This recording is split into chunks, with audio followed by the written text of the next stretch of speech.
oktober på Kjærgården. Jørgen Willumsen og hans folk er i kartoffelmarkerne, så snart det er tørvejr. Det går meget træ i år, fordi det er simpelthen så vådt. Ja, men Leif. Velkommen hertil, så. Tak. Ole Madsen er taget på besøg på den gård i nærheden, som ejerne af Kjærgården har overtaget. Han skal danne sig et overblik over, hvad der skal laves. Skal vi starte op med maskinhus? Jamen, det gør vi. Jamen, det er jo. Carsten er ved at hente nye kalve. Halvdelen af dem skal være med i et nyt vaccinationsforsøg. Jeg stikker. Det kan du også, kan jeg se.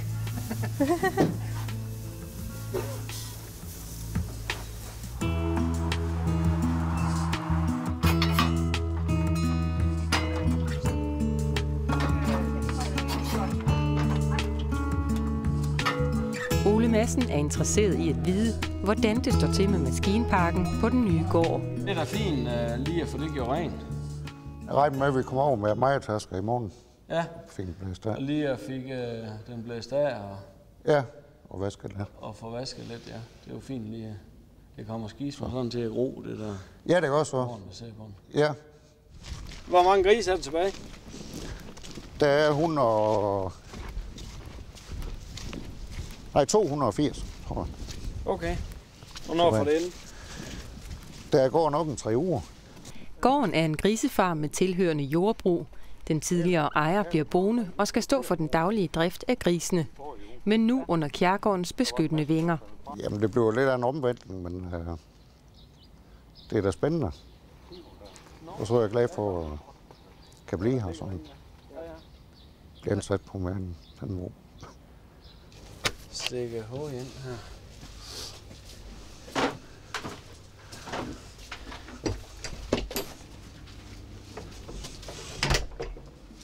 Så har I været ved at sortere dem op, der veje nogen, eller?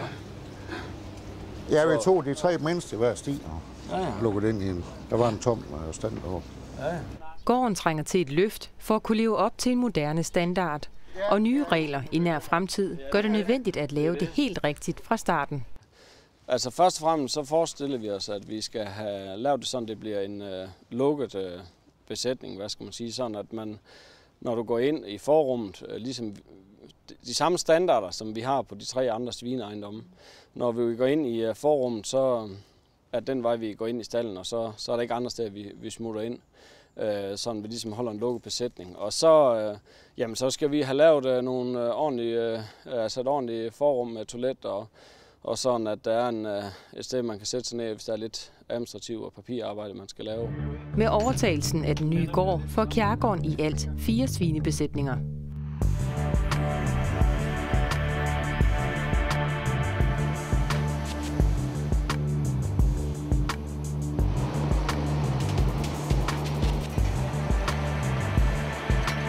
Det har regnet konstant det meste af efteråret, og Jørgen og hans folk udnytter hvert et minut, det er tørvejr, til at få kartoflerne i hus. Men nu er det tid til en formiddagspause.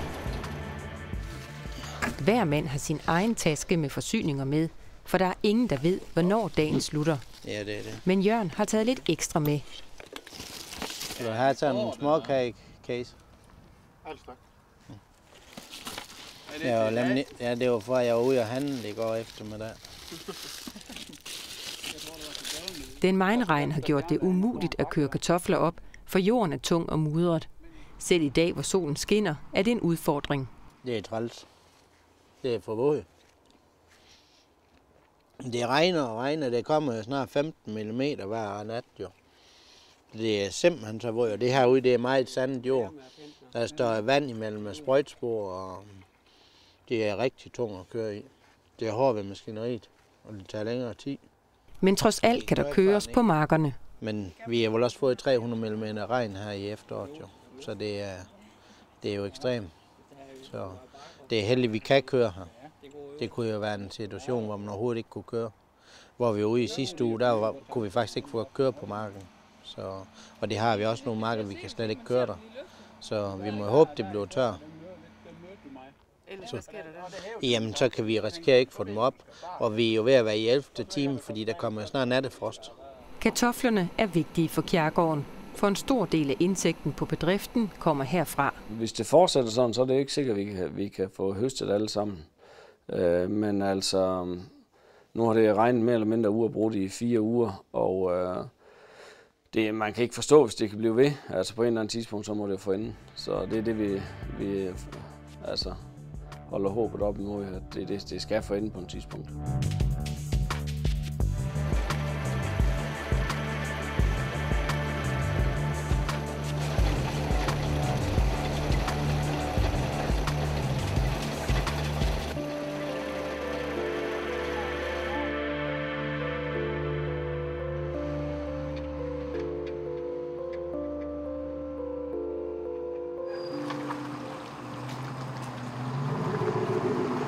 Hver anden uge henter Carsten nye småkalve.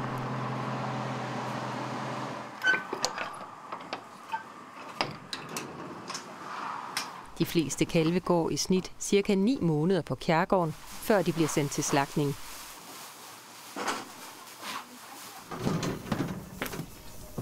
De nye kalve skal straks vejes og bliver derefter sat i bås med andre kalve i samme vægtklasse. På den måde er det lettere at holde øje med, om de tager det på i vægt, som de skal, og om de trives. Skal den vaccineres? Skal vaccineres. Udover at kalvene bliver vejet, skal de denne gang også vaccineres. Men kun halvdelen af kalvene. Vi har delt kalvene op i 2 grupper, og den ene dem vaccinerer vi med en vaccine imod nogle virus og nogle bakterier, som vi ved cirkulerer blandt kalvene herude. Og så skal vi så følge dem ind til slagtning, der ved 8-10 måneder, og se om der er forskel i dødeligheden og hvor meget antibiotika man skal bruge, og om vi også kan måske se noget bedre produktivitet, de vokser bedre. 54, 9, 16.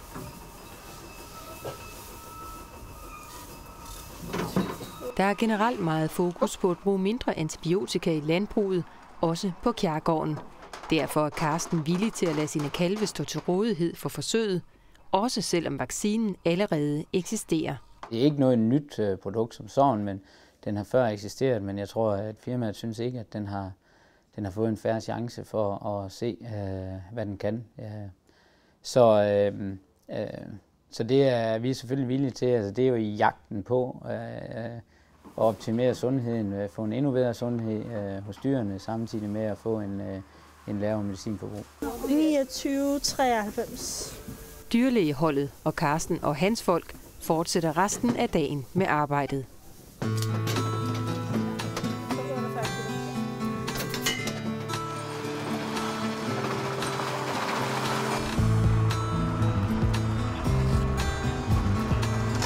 De seneste uger har Jørgens grise fået en ny slags foder, fermenteret rapsprotein i våd form. Det blandes i foderet sammen med brødrester og valle, sojamelasse, sojaskrå og byg. Tidligere har Kjærgården kun brugt fermenteret rapsprotein i tør form, men begge dele har en tydelig positiv effekt på grisenes maver. Det vi oplever, det er jo egentlig, at vi har en bedre sundhed ved grisen. Vi bruger måske en lille smule mindre medicin. Vi har nogle mere fast maver på grisen. Der er en god struktur i det. Den måde, det er fermenteret, og den mælkesyrebakterier, som er i det fermenterede raps, det er noget, der er godt for grisens sundhed. Så vi forventer os meget af det. I dag er det firma, som har patent på det fermenterede rapsprotein, på besøg hos Jørgens fodermester, Jack.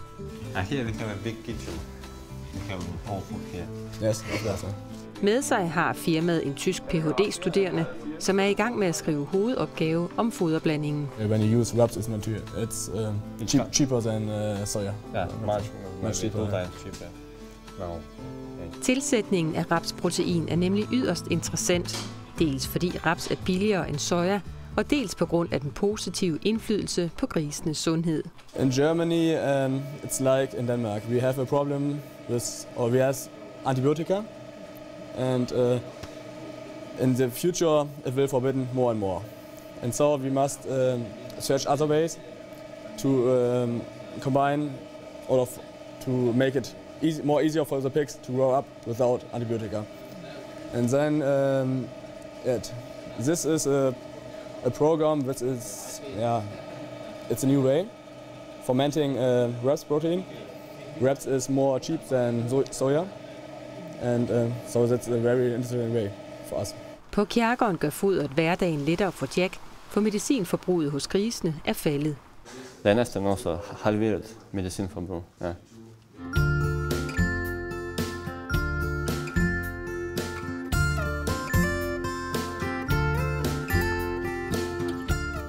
Jørgen er taget ud i en af sine andre kartoffelmarker. Mange af planterne her er nemlig trådt ned og revet op. Vi har problemer med, at krondyrene de kommer ind i vores kartoffelmark her. De har simpelthen, kartoffelkammene de er blevet helt jævnet ud. Man kan se, at der er røde kartofler. Man kan se lige her, der er en spor fra kloven af en krondyr. Det er jo nogle store nogen. Så kan man prøve at se her, hvordan de er gået hen her.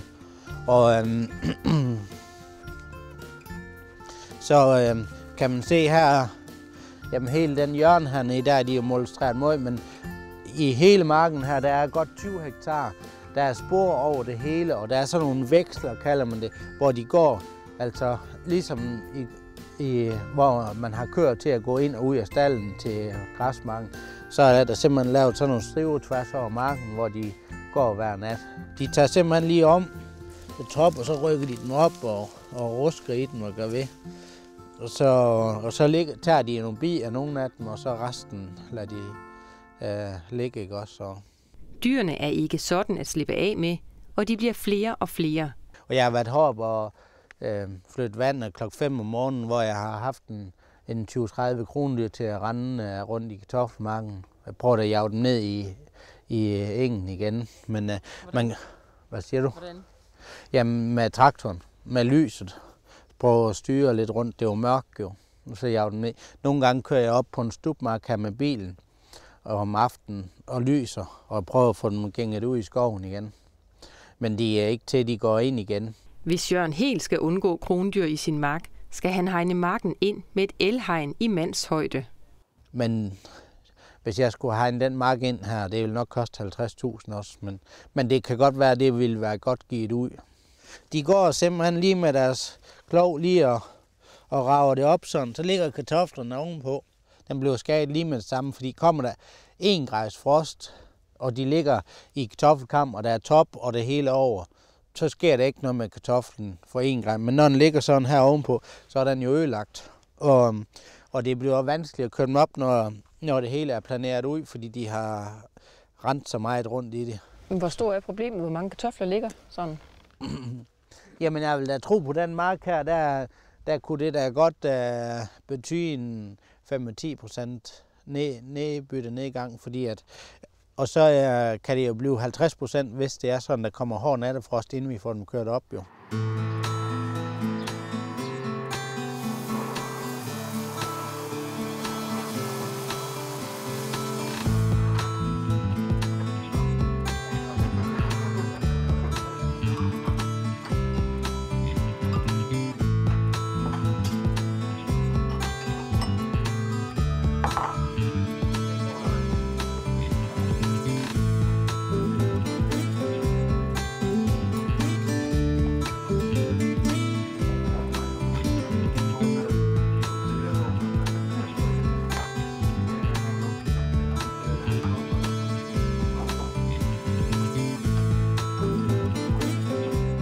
Vejret har stor betydning for landbruget. Det er som regel et samtaleemne på Kjærgården under den daglige morgenpause klokken 9. Og femdøgnsprognosen bliver studeret flittigt. Se her, fra 12 til 16 i dag, der er det byevejr. Og 0,6 til 1,7 mm regner med, der kommer. Og så i aften er der også vand på. Men det giver jo en lille by ind imellem hele tiden. Hvad meget er det på? Men der er ikke så mange millimeter. Der er vel 3 eller 4 mm på i dag. Og så i nat er det lidt på, men så i morgen fra klokken 8, der skulle det være tørvejr. Det er også under morgenmødet, at indehaverne af Kjærgården bliver opdateret på, hvordan det går hos hinanden. Kan de køre derovre der? Ja, men det står godt nok meget vand der. Ja. Det er helt stor sø dernede midt over marken. Men jeg skal lige prøve det over med en traktor mere. Det våde vejr er blevet så stort et problem, at nogle af kartoflerne sandsynligvis ikke kommer i hus. Og så er det midt på hektar, eller? Hektar midt på, der man ikke kan få op det. Ja, ikke nu i hvert fald. Ja, det skal godt være. Det kan godt, 3 uger eller ja, så kommer man måske. Og kartoffelhøsten, eller kartoffelkampagnen, som det hedder i landbruget, har stor bevågenhed fra hele ejerkredsen, for den er millioner af kroner værd. Herinde der er jo for omkring 2 millioner, så det er vigtigt, at der er styr på det. Når kartoflerne er kørt op, kommer de enten i en kugle på marken og bliver dækket til, eller også kommer de helt indenfor. Der er jo plads til 2300 tons herinde i opbevaret sådan nogle 10 tonners kasser. Og dem holder vi tilsyn med hver evig eneste dag fra nu af, og så til vi leverer dem i gang i marts eller februar eller marts. Kartoflerne er stablet i kasser for bedre at kunne styre, hvordan de har det. Selvfølgelig er der en fordel ved, at hvis der er en vognfuld, der er dårlig, så kan man tage dem ud, fordi de står i kasser i forhold til det løslager. Men ulempen er jo også, at der er utrolig mange arbejdstimer i at fylde dem i kasser. Ikke også? Men grundprincipperne i det var jo, at det var måske lidt mere sikkert ved at have dem i kasser, fordi at hvis du har i en dynge, hvor der ligger 2.000 tons, så hvis der er et parti, der er dårligt, så kan du ikke redde dem ud. Så er du nødt til simpelthen at begynde at levere af dem. Men altså uanset hvad, så er det et problem, hvis der er nogen, der bliver dårlige. Men heldigvis har vi kun været udsat for det en gang, faktisk den første år, vi startede med det i 2003. Så 7-9-13, men det er klart sådan år som i år, man er simpelthen nødt til at blæse helt vildt. Allerede inden kartoflerne kommer i kasser, bliver de blæst på. Men der må ikke blive blæst for meget. En kartoffel består jo af små 80% vand, så vi er jo heller ikke interesseret i at få mere fugt af dem end højst nødvendigt. Men det skal selvfølgelig være sådan, at de kan holde sig. Og de må ikke være våde i kasserne. Skinnet må simpelthen ikke være våde. Og det er jo egentlig, en kartoffel er jo ligesom, hvis du kommer til at skære dig. Altså, så skal den jo bruge noget energi på at reparere den, så sår heler en kartoffel. Og det er også derfor, at nu blæser vi alt det, vi kan, måske i 3 uger, indtil kartoflerne tørrer. Og så er det, at vi sår heler i 3 uger, inden vi sådan rigtig begynder at blæse på den, ventilere på den igen. Så det er sådan lidt, man skal gå og holde lidt øje med, og hvordan og blæse det ser ud hver dag. Det er Ole, der står for at holde opsyn med kartoflerne.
En af landbrugsmedhjælperne, Case, er i gang med at sprøjte i marken. Til at hjælpe sig har han et elektronisk system kaldet LetFarm. Så trykker vi start. Og så begynder den at sprøjte den her mark. Så begynder den bare at køre frem og tilbage. Og imens, der kan du sige, hvad du sprøjter med. Og så kører man frem og tilbage, indtil man er færdig på mark. Så trykker du stop opgaven. Og så regner den ud, hvor lang tid man har brugt på marken. Hvor meget tid man har brugt på det. Og så har du hele sprøjtesignalen, som vi skal, de kan komme og tjekke, hvad vi har sprøjtet med. Så kan man bare lige vise, at det er 1,5 kilo ditane, vi har sprøjtet den her dag, og et tidspunkt og det hele. Fordelen for markarbejderen er, at han slipper for at skrive oplysningerne ned med blyant og blok i løbet af dagen. hvor og hvor meget han har sprøjtet, det klarer systemet for ham. Det er tit galt, når man for eksempel er i høst, hvor man lige sprøjter lidt fra morgen af, og så hurtigt skal den sted hen, så får man ikke lige lavet at skrive ned, hvad man har sprøjtet med og hvad for nogle marker. Så det gør man så lige om aftenen, men det gør man så ikke helt altid alligevel. Og så efter en uge, så er det svært at huske, især når vi sprøjter så mange hektar, som vi gør, så at nogle gange så er det ikke til at finde ud af, og så skal du begynde at huske tilbage, og det er ikke altid lige så nemt. Markfolkene kan nu nøjes med at tjekke på computeren om aftenen, hvad de har tastet ind i løbet af dagen. Og så kan man se, hvem der har kørt med traktor, hvad for en traktor og hvad for en sprøjt vi kører med. Og så når man har alle registreringer nedad, og så kan man gå ind i oversigt og se, hvad der var brugt på hver eneste mark af sprøjtemidler hele året rundt, hvor meget tid man har brugt. Systemet har en fordel mere. Den giver et overblik over, hvad det koster. Så kan man se, hvad det koster per hektar. For eksempel hvis det er en lille mark, så er det forholdsvis dyr at sprøjte i time, fordi du har så mange hjørner, og du kan måske have kun en enkelt gang frem og tilbage. I forhold til en stor mark, der har du bare en times frem og tilbage kørsel. Letfarm er et nyt system til brug i marken. I dag er firmaet på besøg på Kjærgården for at få Jørgens vurdering af produktet. Men oprindeligt så er det jo udviklet faktisk som et system til at registrere, hvor mange timer man bruger sin maskinpark. Det var egentlig den oprindelige idé. Og der, man siger, da Martin han udviklede det, så var det egentlig fordi han har en bekendt som er landmand, som sagde, det manglede han simpelthen. Han manglede at have et værktøj, hvor han kunne styre sin maskinpark. Ja. Men ud af det så kom der så, kan man sige, den her lille, hvad skal vi kalde det, spin-off i forhold til også at begynde at registrere sprøjtningerne. Ja. Og man kan sige, i og med, at der nu er kommet det krav om, at man skal rapportere elektronisk ind til Plantedirektoratet, så gav det jo rigtig god mening. Kjærgården er et af de største landbrug herhjemme, og med flere forskellige afgrøder er bedriften oplagt som testpiloter for Letfarm. Det var den ene del af det, og den anden del for mit vedkommende og for vores vedkommende, det var også det her med, at det giver jo altså landmændene en rigtig god mulighed for at kunne dokumentere, hvad I har gjort, hvornår I har gjort det, fordi så kommer man helt ud over hele den her snak om at der nu er nogen, der går og snyder lidt i krogen og alt det her. Altså der er jo fuldstændig klokkeren dokumentation, det bliver registreret med en GPS, så man kan simpelthen se, hvor har man kørt henne og lavet den pågældende sprøjtning. Det er meget rart, at vi får tingene gjort lige på det rette tidspunkt, at når Case ser ud i marken og sprøjter, at han registrerer det med det samme, som man skal til at skrive det på en lommebog, og så hjemme har det gjort, og er det blevet sent, så får man det ikke gjort den dag. Så kan det gå i glemmebogen og få det gjort, og det må det jo ikke. Det skal jo simpelthen noteres alt det sprøjtning, vi laver. Så derfor er det fint, den måde, det er bygget op på. Det er meget landbrugsvenligt, det er bare at klikke på den der tablet, man har i traktoren der, og så ved den selv, hvor mark man er på og sådan noget. Jamen, jeg tror, der er en fremtid for det, og jeg tror, at man skal selvfølgelig udbrede det i den hast, man kan følge med til at producere det, men jeg tror virkelig, der er en marked for det. Skal vi mærke den blå, den der, tror du? Nogle af Carstens kalve døjer med en svampesygdom i klovene. Det har ikke hjulpet at drive dem gennem flere kalkbad i sidste måned, så nu har Carsten og hans nye medarbejder Bjarke startet en ny behandling op. Jamen, vi har fået sådan et tykt middel, så de går med en pensel og pensler op imellem klovene, som simpelthen slår det ihjel. Det er en syreart, som det sviger selvfølgelig på den, når de bliver smurt. Det er der ingen tvivl om. Men det gør, at det slår det ned og hjælper til at få den sår, så det kan komme i gang med hele. Så ja, når de har fået for 7. gang, så er de ved at være trætte af os. Foreløbig ser det nye middel ud til at virke. Vi startede op med de her enkeltløsbehandlinger her i sidste uge i stedet for den her klovbadning. Og dem, vi har kørt fra sidste uge, de er jo helbredt nu i hvert fald. Ja. Niels Willumsen er også kommet over på den nye ejendom. Han er far til Carsten og Jørgen og står i spidsen for Kjærgårdens byggefirma, som skal lave en større renovering af stedet. Vi skal have det der gamle væk, og så skal vi have udmodningsanlægget her, det skal væk. Og mødingsplads skal ryges her, det her det skal ryges. Og så skal vi have lavet en gang hele vejen op, så vi kommer op og får fat i den øverste stald derop. Kjærgården har lagt et loft på renoveringen på 1,2 millioner kroner. Altså, vi har jo egentlig spekuleret på en lidt større model herover, hvor vi har inddraget den hus der til udlevering, men det bliver for omfattende. Vi har jo en loft over de der investeringer herover. Det skal jo ikke være... Vi har jo ligesom en tanke om, at det skal afskrives over 10 år, og derfor så skal vi begrænse det en hel del, hvor meget vi investerer i det. Den tidligere ejer tager godt imod ombygningen. Det bliver især ham, der kommer til at nyde godt af de mere moderne faciliteter. Jamen det bliver da ret spændende at være med til. Vi skal igennem alle stalde og renovere dem. Og så det største projekt, det er foderanlægget. Der skal helt nyt foderanlæg ind. Det er en stor økonomisk fordel, at Kjærgården har sit eget byggefirma. Vi har jo mulighed for, at vi kan sige, at vi får byggefirma, der måske bare sender 2 mand over, som der ved, hvordan de skrives an. Og så kan vi trække på nogen fra landbruget og sige, jamen nu er de jo færdige i marken. Der kan godt lige komme 2 mand over, som det vi kan kalde håndmand og hjælpe. Altså, på den måde der kan vi spare en del. Vi regner med at skal i gang her i december måned, og så skulle vi jo gerne have gris ind hen i februar, eller når vi får januar og februar igen. Ude i kartoffelmarken er Jørgen og folkene stadig i gang. Vi mangler jo dags dato nok 160 hektar endnu. Vi har behov for at få 40-50 hektar mere i gul. Og så resten skal se til levering hen resten af oktober og til hen omkring den 20. november regner vi med at lade det sidste se. Hvis det giver hård frost, ja, så er vi nødt til at rende ud med bål og brand og få de sidste op der hen i november. Ikke også? Men ellers så satser vi på at lade det gå, ja. Men selvom det har regnet det meste af oktober, er kartoffelhøsten slet ikke så ringe endda.